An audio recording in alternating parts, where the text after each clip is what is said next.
Carlos, Olaya, Diego. Bueno, yo antes de nada quería agradecer pues la presencia aquí de, bueno, en este caso mi presencia como psicóloga, porque creo que en un debate de pues migración, multiculturalismo, integración, es muy importante esa posición psicológica que muchas veces pues se deja un poquito de lado y que bueno, pues en este debate va a estar presente, perdona, así que muchísimas gracias.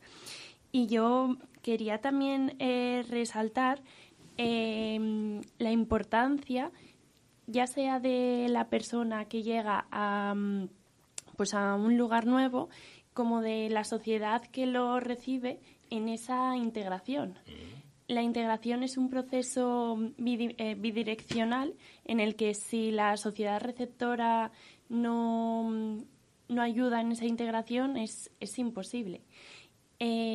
Tampoco me quiero enrollar mucho, pero sí que es verdad que hay numerosos estudios que muestran que las ciudades más multiculturales, pues en esas ciudades suele haber una mayor tolerancia, una mayor cooperación y también una mayor flexibilidad cognitiva, es decir, que nuestros pensamientos son más amplios sin caer en esa rigidez de pensamiento que en muchos casos puede dificultar también la integración de esas personas migrantes.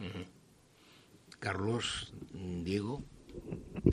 Bueno, es interesante, es muy interesante lo que tú acabas de decir, Olaya, porque cuando tú hablas con el mundo asociativo de colectivos de personas extranjeras organizadas en las diferentes ciudades, mi experiencia es en Madrid y aquí en Oviedo, lo primero que encuentras es eso, la demanda de psicólogos para el asunto del desarraigo, sobre todo en los niños, adolescentes y niños que llegan acá y tienen que romper esas brechas. Solventar esas brechas, pero comentando lo que tú dices del asunto de la conversación, que es el multiculturalismo y la integración, en pleno siglo XXI, en una sociedad globalizada, en un mundo posmodernista, sencillamente esto es inevitable. Asturias mismo ha tenido un boom en los últimos 8 años. Coincide que hace 8 años yo empecé un blog dedicado a gente extranjera aquí en Asturias. Yo recuerdo que llegué aquí hace 12 años.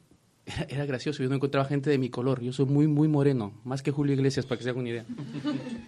Y yo salí a la calle y dije, ¿dónde está la gente morena aquí, por favor? Pero de verdad, o sea, yo preguntaba, migración hay en España. Yo en el boom de la migración a principios de este siglo vivía en Madrid, luego llegué aquí a Asturias en el año 2010, por ahí, y me llamó muchísimo la atención la ausencia de personas de mi color. Luego me enteré que obviamente por esta primera ola migratoria era gente que trabajaba cuidando a personas mayores, era gente que trabajaba cuidando niños, gente que estaba en el campo, y obviamente cuando yo salía a la calle, ellos no estaban. Pero estaban ahí, lo que pasa es que no se visibilizaban. Y eso estamos hablando de principios de este siglo, es decir, un proceso que en España, en Asturias, empezó a finales de la década de los 90, yo puedo hablar de la experiencia ecuatoriana, que somos los que primero llegamos acá a España, y empezó a finales de la década de los 90. Y lo que te puedo decir es que la gente tiene que entender que el multiculturalismo siempre, o sea, ya se va a dar. Vimos un contexto multicultural. Lo que pasa es que tú no te has enterado. La gente que me escucha y que piensa que no así no se acaba de enterar. Cuando usted sale a la calle y se come un doner kebab, cuando usted sale a un encuentro musical africano, cuando usted va a jugar fútbol con su amigo el paraguayo, usted está teniendo un encuentro multicultural. Lo que pasa es que, gracias a Dios, en España tenemos bastante integración, sobre todo la gente que venimos de América Latina. Compartimos unos mismos valores, más que lenguaje y cultura, yo diría que valores, que nos permiten adecuarnos a esta sociedad. Pero lo que sí es interesante, lo que es importante, es que hay que entender que la gente cuando llega acá necesita ese apoyo principal. Es el punto importante que decía Olaya, que es muy, muy, muy interesante. Yo quiero rescatar el fenómeno de los Latin Kings a principios de este siglo, cuando llegó la migración ecuatoriana. Los niños y los adolescentes desarraigados en busca de identidad asumen a las pandillas como familia cuando tu padre trabaja 12 horas al día. O cuando tu madre está aquí y tu papá está en Ecuador, o cuando tú llegas a tu casa después del colegio y no tienes a nadie para recibirte. Lo mismo está pasando ahora con los dominicanos, que tienen un boom con los Dominican Don't Play, con las bandas dominicanas, sobre todo en Madrid, en las ciudades más grandes. Pero, para ir cortando esta primera intervención, en un mundo, insisto, globalizado, vivimos en la multiculturalidad y lo importante es dar cabida a la integración. El multiculturalismo Yo entiendo que es la aceptación de que una sociedad puede desarrollarse con distintas lenguas, distintas culturas, distintas religiones y que todo eso enriquece a esa sociedad. España, su manera de ser en la historia ha sido siempre la de la multiculturalidad. No solamente porque hemos recibido históricamente a personas de todas partes del mundo en esta península, que nuestra historia se basa precisamente en que hemos sido invadidos muchas veces y que todas esas invasiones han dejado un pozo en la forma de vivir, en la forma de expresarse, en las lenguas, en la arquitectura, en el arte, de todas las maneras, pero no solamente porque hayamos recibido gente, sino porque nosotros hemos emigrado también muchísimo, sobre todo durante la época de la dictadura franquista. Hemos ido a los países de Hispanoamérica, hemos ido a Europa, hemos ido a Alemania, hemos ido a Suiza, hemos ido a muchos países y no podemos ahora pensar que después de haber hecho las maletas nosotros para irnos, tenemos el derecho de levantar muros para que no vengan otros. Entonces creo que tenemos que tener la capacidad de decir que sí, que está muy bien que haya gente que nos enriquezca con sus culturas, con su manera de ver la vida y que además eso forma también, como decía el compañero, la palabra identidad. Es importantísima la identidad. Y hay muchos que tienen miedo a perder la identidad de España. Y te lo dicen así, ¿no? Con la boca muy, muy amplia, muy grande. La identidad de España. ¿De qué España? Porque la identidad que tenemos los asturianos no es la que tienen los andaluces. No es la que tienen los canarios. Somos un país multicultural. Entonces, cuando se habla del miedo que tenemos, no hay que tener miedo a nada. Esto es una oportunidad y un enriquecimiento. Otra cuestión es, se mencionaba aquí los Latin Kings, ¿no? Y mucha gente, de una manera malintencionada, intenta identificar a la inmigración y a lo multicultural con la delincuencia. Y es cierto que hemos tenido Latin Kings, pero todo eso, al final, es una cuestión de justicia social.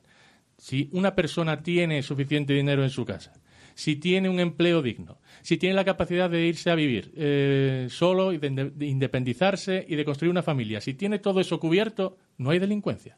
El problema de la delincuencia es la pobreza y es la exclusión social, no es la inmigración. Javier. Bueno, yo soy un andaluz con identidad asturiana ya casi, después de muchos años. Y yo soy estoy totalmente de acuerdo y con que la inmigración es algo enriquecedor siempre.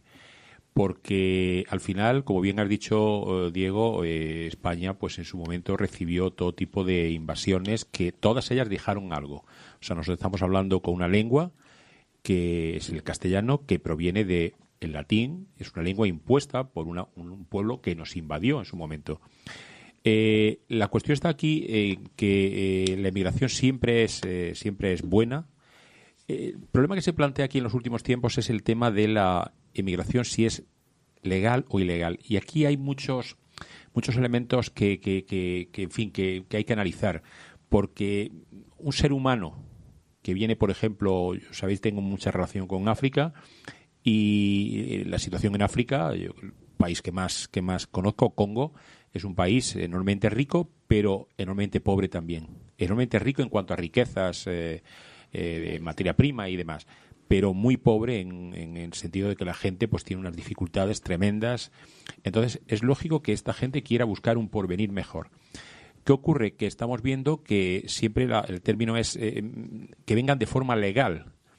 Entonces, la cuestión está en que cuando lleguen aquí se le ofrezcan las posibilidades, que tú también lo comentabas, la posibilidad de que tengan unos derechos y unas atenciones para que no puedan desarrollar pues ni guetos ni todo tipo de grupos marginales, que eso sí iría en contra, y es lo que hace que otros grupos de aquí pues estén criticando precisamente esa emigración. Y luego una palabra que es fundamental, siempre estamos, Enrique, con las palabras que empiezan por R, lo dijo Tita, respeto. Respeto del emigrante hacia ese pueblo al que viene, integrarse, tratar de buscar el asimilar también las costumbres, asimilarla sin perder su identidad. Y luego, por otra parte, también los del propio territorio, tratar también de acoger y de enriquecerse con lo que también van proyectando estas personas que vienen de fuera. Por lo tanto, yo creo que la emigración es positiva.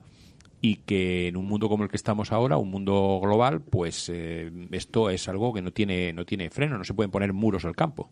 Salió hace poco un estudio del Ministerio de Juventud haciendo una radiografía de la juventud española. Somos cada vez menos jóvenes. Hay cada vez menos jóvenes en España. En Asturias, hasta hace apenas 2 años, pensábamos que íbamos a bajar del 1.000.000 de habitantes. Al final no ha sido así. Hemos mantenido ese número, lo hemos incrementado incluso, y es gracias a las personas inmigrantes. Europa es un asilo donde hay mucha gente mayor que vive muy bien, con un estado del bienestar que ya veremos lo que dura, porque con esto de Donald Trump exigiendo el 5% va a haber una cantidad de recortes brutal, pero somos un estado de bienestar que se sostiene gracias también a lo que consiguen crear de enriquecimiento económico los inmigrantes que vienen aquí. Y tenemos que tener también, efectivamente, la cuestión de ilegales o no ilegales. Yo cuando veo muchos discursos de odio y discursos xenófobos y racistas, no lo hacen diferenciando quién es legal o quién no es legal. Aquí se señala directamente al inmigrante. Y ese es un problema. Además, no tenemos capacidad ética para ponernos estupendos cuando desde el año 2014 hasta ahora hay 25.500 muertos en el Mediterráneo. Es la mayor fosa común que nos podemos encontrar en el mundo. Ahí están todos. Pero es un gran negocio, ¿verdad, Diego? Y es un gran negocio. Por eso no se acaba. Y es un gran negocio, efectivamente, por eso no se acaba. Porque hay un tráfico de humanos importante. Claro, es así, es así. Entonces tenemos que ser más empáticos con las personas que vienen y efectivamente, lo comentaba Olaya, la cuestión de la integración. El país receptor es el que tiene que proveer de derechos, es el que tiene que también entender que esta gente que viene de fuera necesita construir su vida y que no tienen que renunciar a su identidad, y también los inmigrantes tienen que participar de la vida política y social del sitio al que van, y tienen que participar de una manera en la que contribuyan, en la que muestren todo su talento y enriquezcan al país receptor. Yo creo que estamos los 5 de acuerdo en que el emigrante aporta, enriquece, trae, y que la emigración siempre va a fortalecer sobre todo el tema económico de un país. Pero es que el tema de la migración hoy está sobre el tapete porque ha creado muchísima polémica. Hay muchos tipos de inmigrantes. Definitivamente no queremos los inmigrantes ilegales. Fíjense lo que está sucediendo en los Estados Unidos ahora, y hablo desde el caso Venezuela, donde Donald Trump está sacando un montón de venezolanos de los Estados Unidos que entraron de manera ilegal por México. Ese estrecho desde Colombia, Panamá, todo eso hasta llegar a México, era un corredor tremendo de indocumentados hacia los Estados Unidos. Por ahí pasaba gente que venía hasta de China, o sea, de China a Colombia, Colombia para acá. ¿Y qué sucede? Al tener el gobierno venezolano vínculos como países como Irán, por ejemplo, China, Rusia, ustedes no tienen idea de la cantidad de nacionalidades y pasaportes falsos de iraníes, por ejemplo, o de grupos terroristas, Ahí está, ¿verdad?, que tienen pasaporte venezolano. Entonces, lamentablemente estamos muy manipulados por el tema de los medios y se ha politizado al inmigrante. O sea, hoy en día ya no vemos como veíamos, por ejemplo, la generación de mis padres, llegaron en el 58 a Venezuela, llegaban esos barcos románticos con las maletas, esa pareja que venía a ser futuro de Italia, de Portugal, de España. No. Ahora es el negocio de cómo me traigo a esa gente para acá, que además llegan ilegales y que además hay mafias dentro de este país donde los esclavizan en campos de cultivo, donde vive un gentío, donde no se le paga lo que debe hacerse. O sea, el tema es que la pobreza, la inmigración del pobre se ha vuelto todo un tema que es muy provechoso. O sea, se dice que entre las mayores fortunas o dinero que se percibe, además de las drogas y la venta de armas, está el tráfico humano. Entonces, a ver, hay todo un trasfondo ahí que ahí es cuando entramos en el debate, chicos, ¿verdad? Sí. Porque todos sabemos cuál es el emigrante que deseamos y que aporta y que da, pero es que hay muchos emigrantes que no vienen de esa manera o que entran ilegalmente y no tienen una oportunidad de empadronarse porque entraron ilegal y al no empadronarte no puedes obtener los papeles, no puedes legalizarte y no puedes trabajar. ¿Y qué hace un emigrante que no puede trabajar? Delinque. Hay que comer. Hay que comer, ¿ok? Entonces, ese es el tema. Carlos. Antes de delinquir, créeme que la gente trabaja en negro. O sea, ahí aquí yo tengo que, mira, yo quiero retomar la conversación del tema en cuestión, que es el multiculturalismo, porque creo que es muy necesario. Sí. El asunto de tráfico de personas es un tema muy denso, muy amplio, que yo creo que nos va a sacar del tema que estamos desarrollando aquí en este momento. Me parece muy interesante el punto que hace Diego, de qué manera la sociedad integra a la gente extranjera que llega acá. Eso es muy relevante. Y te pongo ejemplos concretos. O sea, hay muchos estudios, ya se ha hecho porcentajes. España está tirando el talento de la gente extranjera que viene acá con la sencilla paso de no poder nosotros homologar nuestros títulos. Tener que esperar décadas para homologar títulos. Estamos lustros, décadas para poder sacar tu título y trabajar en lo tuyo. Tenemos a gente sobrecualificada en todas las áreas. Y eso habla mucho del verdadero interés de la comunidad, de la sociedad, de integrar a la persona. Esa es la integración verdadera. Si la gente, ahora mismo Europa acaba de descubrir la migración, lo acaba de descubrir. Se ha dado cuenta que en el sur de Europa el motor económico, el que está haciendo que España sea la locomotora de Europa, porque son palabras textuales de la Unión Europea, es la inmigración. De repente, todos esos puestos que están abandonados se están cubriendo con gente extranjera que está trabajando y que no es tiquismiquis y se pone lo que haga falta. Y ahora, esa combinación de financiación europea y gente que quiere trabajar y trabaja con ganas porque viene a buscar su futuro, la ética del inmigrante es la del trabajo. En eso tengo que discutirte, Tita. La gente antes de delinquir siempre se busca la vida. Siempre se la busca. Y eso ha hecho que, insistimos, España sea el motor de Europa. Ahora mismo, ayer, los datos que decías, Diego, 1 de cada 4 jóvenes españoles es de origen extranjero. Estamos hablando que un país de 49 millones de personas, ya más de 9 millones son extranjeros, 1 de cada 5. Y teniendo en cuenta esta realidad, negar la multiculturalidad es obtuso. Hace un momento estaba citando Javier el mismo proceso de las lenguas. Hay una frase de Grigelmo que a mí me encanta, de Grigelmo, que dice: un día estábamos hablando tan mal el latín que comenzamos a hablar el castellano. Ese es el punto. La sociedad es un ente viviente, es un ente mutante. La persona que piensa que esto es así y es inamovible y es una roca, realmente no sabe lo que está hablando. Para muestra América Latina. América Latina es un crisol de culturas de todos los lugares del mundo. Y tú puedes ir allá y hablar con un venezolano, hablar con un ecuatoriano y te van a decir: es que yo soy ecuatoriano, yo soy venezolano. Sí, pero ¿eso qué es, señor?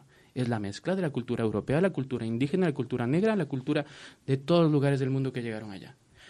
Teniendo en cuenta eso, si la multiculturalidad es un hecho evidente, que es connatural a las sociedades, que se ha potenciado en este siglo por la globalización, ¿de qué manera estamos aceptando a esa gente aquí? ¿De qué manera estamos permitiendo que sea productiva? Citabas de Asturias, yo recuerdo clarísimamente, nos viene el reto demográfico, el recambio generacional productivo. Todo eso lo salvó la inmigración en cuestión de 4 años. La presidencia del Principado no sabía qué hacer con ese problema y le cayó del cielo la solución. Aún así, todavía tienes gente aquí que tiene que enfrentarse. ¿Cuál es uno de los grandes problemas? La burocracia. Tenemos que enfrentarnos colas inmensas para sacar una cita, para sacar otra cita, para hacer una gestión. Y eso no puede ser. ¿Cómo puede ser que un español saque un DNI un día y una persona que viene a sacar su número de identificación de extranjero lo tenga que sacar en 3 meses? Y pierda, por ejemplo, su trabajo y quede en la irregularidad. Porque en los últimos tiempos... Perdón, no. Que para también ampliar un poco, que todos esos trámites tan complicados que tienen que hacer las personas migrantes, nos olvidamos también del aspecto psicológico, porque bueno, la cabra tira al monte y nos pensamos que esas personas pues tienen también la salud mental suficiente como para coger cita, esperar, manejar la incertidumbre, cuando realmente están en un proceso de duelo, en un proceso, pues en muchos casos, de trastorno de estrés postraumático, y quizás no están en su mejor momento para tener esa paciencia y bueno, pues gestionar todas esas cosas. Porque el proceso, por ejemplo, de duelo de las personas migrantes no empieza cuando llegan al país receptor, sino cuando ya se lo están planteando, que tienen que dejar su país en muchas ocasiones, pues obligado por otras causas, y ya empieza ese proceso de duelo y de ruptura, pues también con su tradición, con su cultura y con sus costumbres, como tenemos también nosotros los asturianos, bueno, y todas las personas. Entonces, claro, aquí obviar el tema psicológico también, bueno, pues es importante tenerlo en referencia, que no siempre tienen que estar en el mejor momento o tienen que hacer grandes cosas, ser héroes para conseguir pues la nacionalidad o la regulación, que también hay que darles ese tipo de apoyos y acompañarles en todos esos procesos tan complicados. Es que yo creo que lo que está diciendo es fundamental. O sea, una persona que... Yo me pongo en la piel de una persona que viene de fuera, y en el caso de Hispanoamérica compartimos el mismo idioma, pero la gente que viene con otro idioma, el tratar de solucionar todos los problemas burocráticos que hay es que es tremendo, porque muchas veces cuando escuchas a una persona que no tiene papeles porque no está trabajando, pero es que no está trabajando porque no tiene papeles, parece como si fuera la pescadilla que se muerde la cola, y tiene que ser tremendo el ir a un sitio que no es tu país, porque yo ponía el caso mío, o sea, yo vengo en mi propio país, es una región a otra, no hay esa dificultad, además, bueno, por unas condiciones laborales de tu padre, pues vienes aquí, pero es que es tremendo. Y luego, un tema que hay aquí, que yo creo que en España es muy, muy, muy perceptible, que es el tema burocrático. O sea, aquí la burocracia es que es tremenda, es para todo. Y además, en los últimos años, todo esto se ha hecho todavía cada vez más grande, y se habla mucho ahora con todos estos populismos de la inmigración, parece que está ahí como candente constantemente, cuando tú veías que hace años, pues Alemania, por ejemplo, tenía 2,5 millones de turcos, por ejemplo. Inglaterra, Reino Unido, pues, tenía pakistaníes, hindúes, que pertenecían a la Commonwealth, pero bueno, eran emigrantes también. Los países nórdicos tenían mucha emigración de países hispanoamericanos por dictaduras. Suecia tuvo una gran afluencia de gente que venía. Entonces, no se hablaba tanto de ese tema. Ahora llevamos un tiempo por toda esta corriente que hay populista, que parece que los problemas que van surgiendo de tipo económico, la culpa es del que viene de fuera. Porque te quita, y no quita, porque yo lo sé, por ejemplo, en el tema de la atención a mayores, es que yo toda la gente que veo atendiendo a los mayores son todo gente de fuera. Entonces hay trabajos que además están enriqueciendo esa actividad, porque es que si no sería imposible poder mantenerlo. Y en Asturias, con una población tan envejecida. Exactamente, sí. Vamos a paralizar un poquito el tema. Ya sabéis que la publicidad a veces siempre es la que marca la pauta, pero no obstante, después, porque os veo, estáis muy de acuerdo los 5 y eso no puede ser, entonces voy a introducir un tema polémico para que haya más ruptura, pero será en unos instantes. Ahora volvemos. Seguimos en Radio Líder, en el entorno del Monje, retransmitiendo en directo para Galicia, Asturias, Cantabria y el País Vasco. Seguimos en nuestro debate multiculturalismo e integración. Yo les decía antes, cuando terminábamos para hacer el espacio publicitario, que íbamos a dar un punto para hacer un poquito más picante el debate, y a mí se me ocurre decir, ¿qué os parece, por ejemplo, cuando este multiculturalismo se ve de alguna manera invadido por una cultura que quiere invadir la del país receptor? ¿Eso qué os parece? Yo no creo que exista eso, a excepción, obviamente, de terrorismos y de terroristas y de fanáticos. Y entonces ya no hablamos de personas que quieren venir únicamente a imponer su religión o su cultura, sino de delincuentes, de terroristas que tienen que ser perseguidos con el Código Penal. Y ya está. Y me parece que son cuestiones diferentes. A mí lo que me asustaría es que, efectivamente, alguien venga a acabar con la democracia. Es decir, yo no quiero un Estado teocrático, yo no quiero que España se convierta en eso. Yo quiero que España sea un país donde se respeten todas las religiones. Además, somos aconfesionales, según la Constitución. Si vienen musulmanes, que vengan y que hagan sus fiestas y que desarrollen su religión, porque es el desarrollo de su identidad. Y forma parte de lo que estamos hablando de multiculturalidad. Y que las mujeres usen burka y que no salgan de casa y que no estudien, bien, y que no pueden cantar. ¿También? No, porque acabo de decir que hay que respetar la democracia. La democracia es el respeto de los derechos de todos los ciudadanos. Pero si eso va en contra de su religión, ¿cómo se maneja?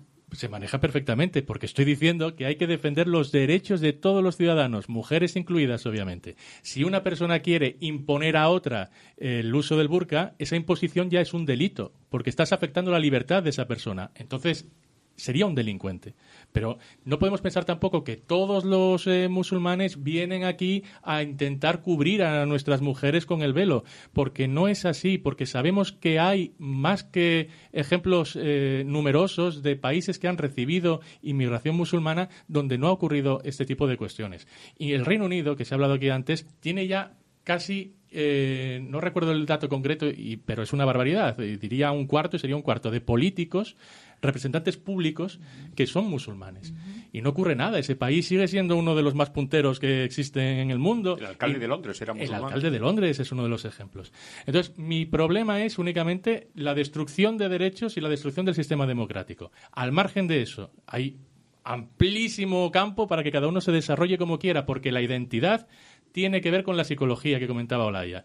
Y si tú no sabes quién eres, ni qué representas, ni qué es tu vida, entonces es cuando te vuelves loco, desesperado, y es cuando ocurre, se comentaba fuera de micrófono, lo que ocurre en Francia, que inmigrantes de segunda generación no se sienten representados porque el Estado no ha sido capaz de integrarlos, porque están en una exclusión social, porque no les permite desarrollar sus vidas conforme a su cultura previa, de dónde vienen, cuáles son sus raíces.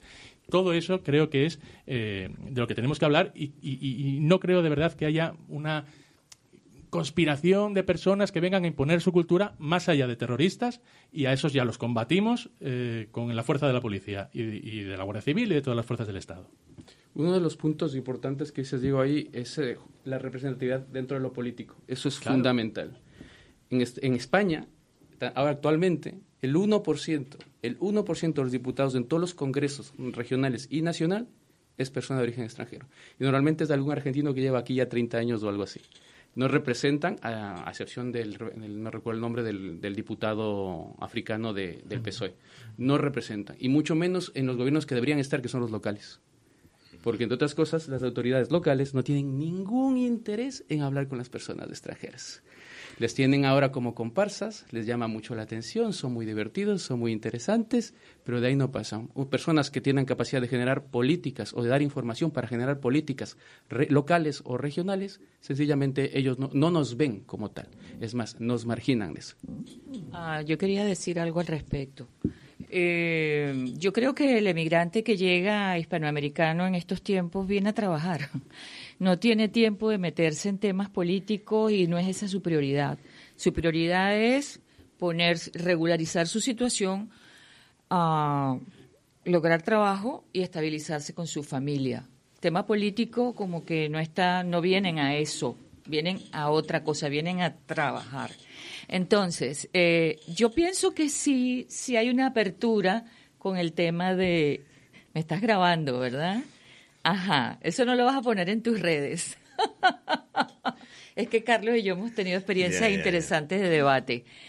Yo creo que, por ejemplo, en Asturias, yo tuve la suerte de estar en una asociación que es ABAO, Asociación Venezolano-Asturiana de Oviedo, y hemos tenido una excelente relación con las personas dentro de distintos partidos políticos, tanto el Principado como del Ayuntamiento.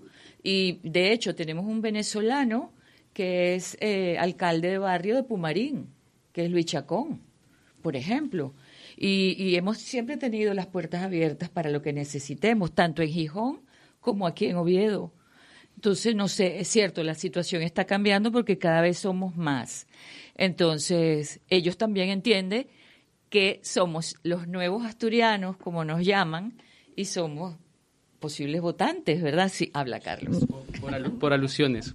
Es interesante lo que dices, Tita, porque cuando tú te arrogas, los hispanoamericanos venimos a trabajar y arreglarnos la vida, estás hablando de tu experiencia de los venezolanos. Yo como ecuatoriano llevo aquí 20 años, tengo la vida arreglada, y yo quiero meterme en política porque es un tema que hay que tratar y que tenemos que estar inmiscuidos, porque tenemos que estar representados. Las autoridades actualmente no representan al colectivo de nuevos asturianos. El concepto del cubano Portes, Premio Princesa de Asturias, de los nuevos españoles, primero nuevos americanos, se lo aplicó a España, nuevos españoles, y nosotros, desde el diferente mundo asociativo de extranjeros residentes en Asturias, los llamamos nuevos asturianos.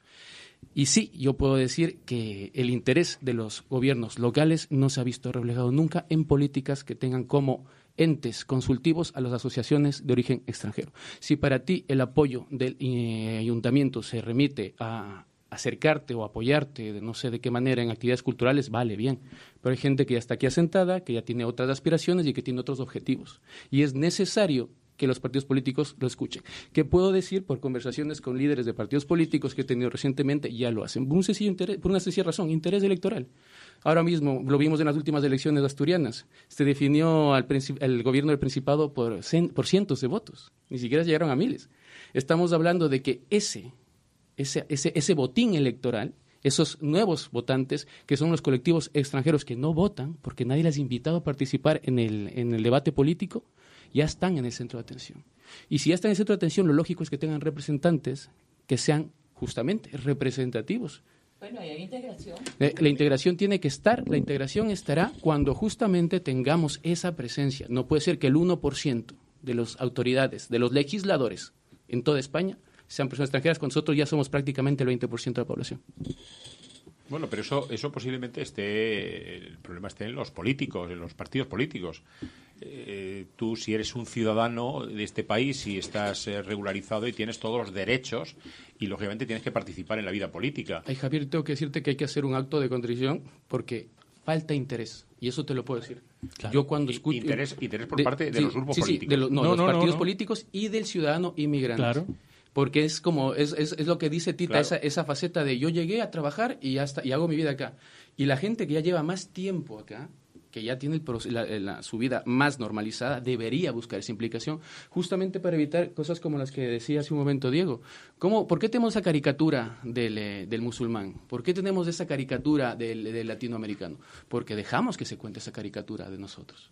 Es que la participación política nace de la persona. Es la persona quien tiene que ir a los partidos políticos a decir, oye, yo quiero estar aquí, claro, quiero que mi voz sea escuchada.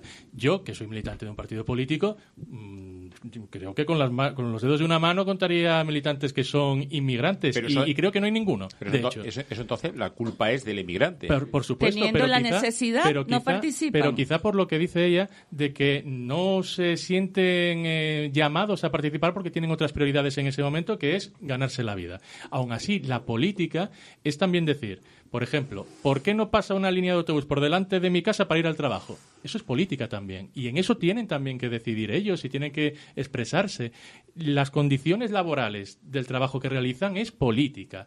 El salario básico es política, todo es política y les afecta. El dinero que pagan por un alquiler es política. Y son decisiones que ellos tienen también que poner su voz y, como digo, participar políticamente para que haya representantes que les escuchen. Si quieren que en vez de aquí haya siempre festividades relacionadas con el catolicismo porque son musulmanes o porque tienen una fiesta que en su país de origen era excepcional y quieren también hacerla aquí entre ellos, tienen que poder ir al concejal de turno de festejos y decir, oye, acuérdate de nosotros también. Y que eso no va contra nadie, como digo, y el debate sobre ello enriquece. El hecho de que los niños y niñas en España puedan escuchar otras lenguas, aprender otras culturas, saber otros relatos, otros mitos, otras costumbres, hace que todos esos niños de mayor estén más preparados, tengan una visión más amplia de las cosas. Sí, lo que pasa es que, vamos a ver, yo antes decía el componente religioso. En el caso de la comunidad musulmana ha habido un problema, que ha habido mezquitas donde ha habido gente que ha estado... Claro. Mandando un mensaje contrario a lo que son los valores democráticos. Claro. Entonces, efectivamente, ahí tienen que intervenir las autoridades. Porque si es un mensaje que atenta contra los valores democráticos del país, claro, ¿qué pasa? De la misma manera, que vayan, perdóname un momento, una puntuación, que vayan también a buscar a los españoles que tienen discursos de odio igual de lamentables que lo pueden tener los fundamentalistas musulmanes. Al final es el Estado de Derecho el que tiene que intervenir en un caso o en otro. Porque al final todos somos personas. Si lo de la nacionalidad está bien, pero al final somos todos personas. Todos tenemos unas obligaciones y tenemos también unos derechos, unos deberes, unas necesidades. ¿Y qué ocurre? Que cuando tú estás en un momento dado en una situación de cierta precariedad, pues a veces ese mensaje que te mandan muchas veces cala en ti. Y es lo que ha pasado en cierta medida en unas comunidades más que en otras. Porque, por ejemplo, en el caso de los hispanoamericanos, pues tú hablabas antes de los grupos estos, los Latin Key y demás, pero yo creo que ha habido en ese aspecto ha habido más diríamos, más repercusión negativa en el caso de la comunidad musulmana por estos temas de que ocurrieron mensajes de este tipo en mezquitas y que eso influyó, pues lógicamente, luego cuando hubo atentados, pues claro, inmediatamente ¿qué ocurre? Pues que todo va al mismo saco. Cuando yo conozco gente aquí musulmana que se ha dedicado a trabajar, a personas como cualquier otra, tratando de buscarse la vida y de buscarse un futuro mejor. El mayor problema es que de todo eso luego se coge para hacer discursos de odio y para implantar miedo en la sociedad. Y para hacer que las personas se enfrenten entre ellas, aquellas que no... Hablaba antes de la justicia social al principio. Quienes no tenemos recursos, no puede ser que estemos siguiendo la liebre que nos lanzan algunos políticos de decir que la culpa es de los inmigrantes. No. La culpa es de las políticas neoliberales. La culpa es de los recortes que hacen que muchos estemos empobrecidos y unos pocos tengan muchísimo dinero. Y entonces resulta que entre pobres nos peleamos. Y los de arriba están encantados. Porque por mucho que digamos igual nosotros que somos ricos y miremos por encima del hombro a los inmigrantes, la clase media en este país ha desaparecido, aquí todos somos pobres.